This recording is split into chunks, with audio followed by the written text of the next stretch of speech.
اس طرح کے موضوعات کو سمیٹا ہے۔ دوسرا جو حصہ ہے قصیدے کا یا دوسرا جو جز ہے وہ ہے گریز، اور گریز ایک نازک مقام ہے جہاں پہ تشبیب اور مدح کو جوڑنے کا کام گریز کرتا ہے، اور بہت سے شعراء اس میں ہم یہ کہہ سکتے ہیں کہ پوری کامیابی کے ساتھ جوڑنے میں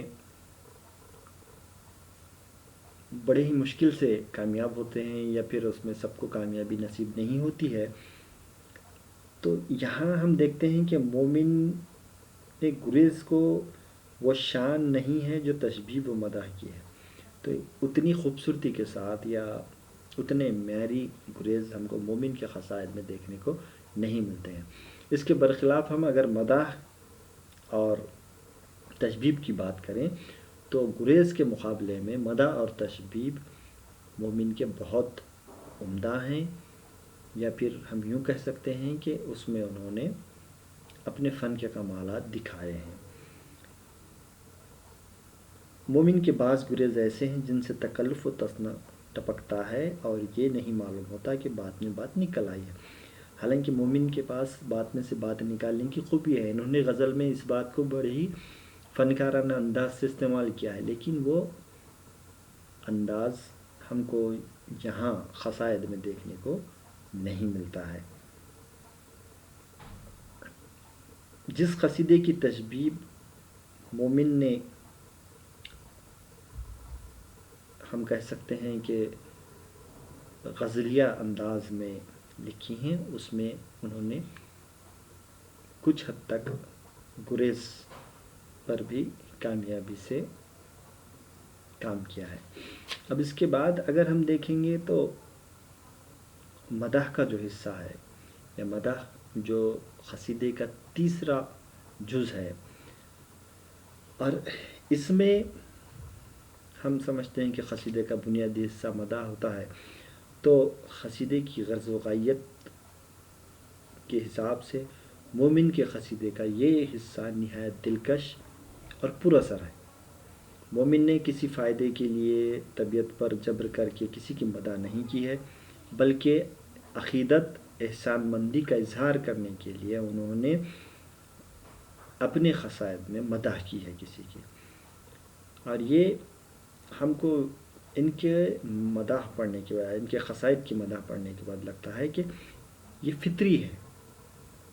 انہوں نے مبالغے کا بالکل بھی مبالغے سے کام نہیں لیا ہے اپنی مدح میں، جو حقیقت ہے اسی کو بیان کرنے کی کوشش کی ہے۔ مومن نے کچھ جگہوں پر جہاں مبالغے سے کام لیا ہے وہ اتنے حسن خوبی کے ساتھ لیا ہے کہ وہاں پہ وہ عیب کی طرح ہم کو دکھائی نہیں دیتا ہے۔ اس طرح سے مومن نے مدح میں بڑی ہی اپنی فنکارانہ مہارت کے جوہر دکھائے ہیں۔ اس کے بعد جو قصیدے کا آخری جز ہے دعا، اس میں ہم دیکھتے ہیں کہ مومن نے جو دعا اپنے قصائد میں تحریر کی ہیں، لکھے ہیں، وہ بڑے ہی اختصار کے ساتھ لکھے ہیں، لیکن مہارت کے ساتھ انہوں نے دعائیں کی ہیں، اور اس کا سبب بھی یہی ہے کہ ان کی دعا بے غرض ہے اور اسی لیے دل سے نکلتی ہے۔ جیسا کہ ہم نے کہا کہ مدح میں انہوں نے صاف نیتی سے یا انتہائی فطری انداز میں مدح کی ہے، مبالغے سے پرہیز کرتے ہوئے، تو اسی انداز سے انہوں نے دعا میں بھی کیا کیا ہے، بغیر مطلب کے، بغیر غرض کے دعائیں مانگی ہیں، اور ہم کو کھلے طور پر یہ محسوس ہوتا ہے کہ ان کی جو دعا نکلی ہے وہ دل سے نکلی ہوئی دعا ہے، یعنی کہ انہوں نے جو قصیدے کا آخری جز ہے دعا، اس کو بھی بڑی ہی مہارت کے ساتھ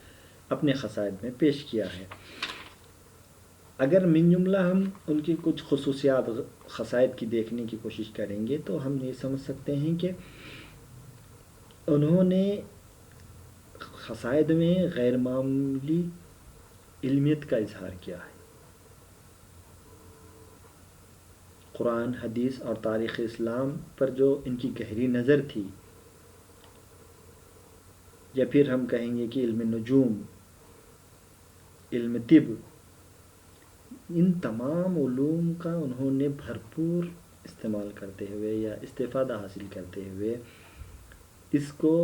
اپنے قصائد میں بڑے ہی خوبصورت ڈھنگ سے استعمال کیا ہے اور پیش کیا ہے۔ مثلاً اگر انہوں نے کسی بزرگان دین کی مدح میں قصیدہ کہا ہے تو اس میں انہوں نے عربی زبان کے الفاظ کا استعمال کیا ہے، جگہ جگہ قرآن حدیث اور تاریخ اسلام کے حوالے دیے ہیں۔ اب یہ ان کی علمیت کا ہی مظاہرہ ہے۔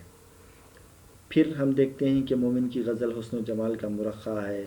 لیکن اس کی علمیت جگہ جگہ حائل ہوتی ہے اور غزل کا لطف جاتا رہتا ہے، لیکن قصیدہ تو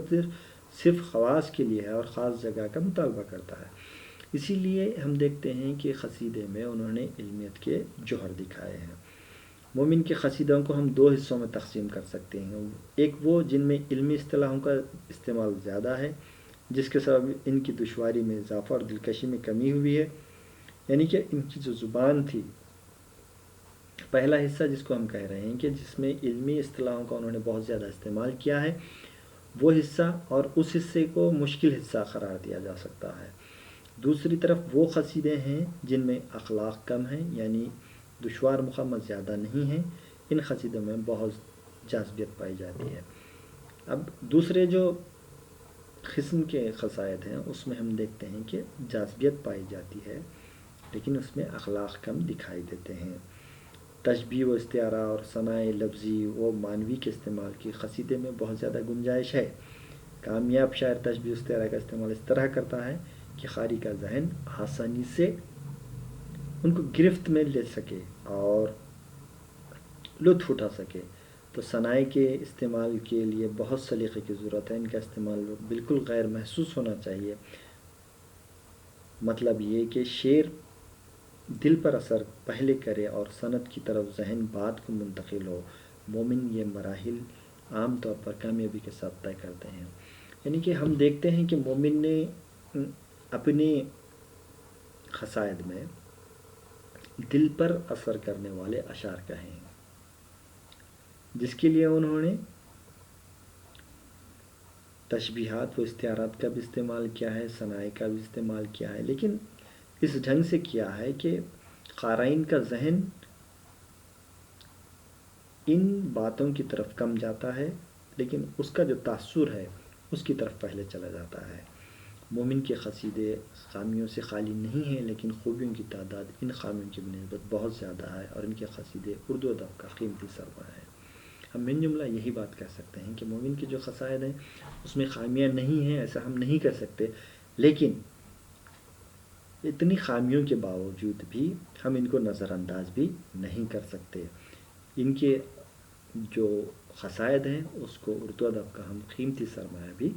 کہہ سکتے ہیں۔ شکریہ۔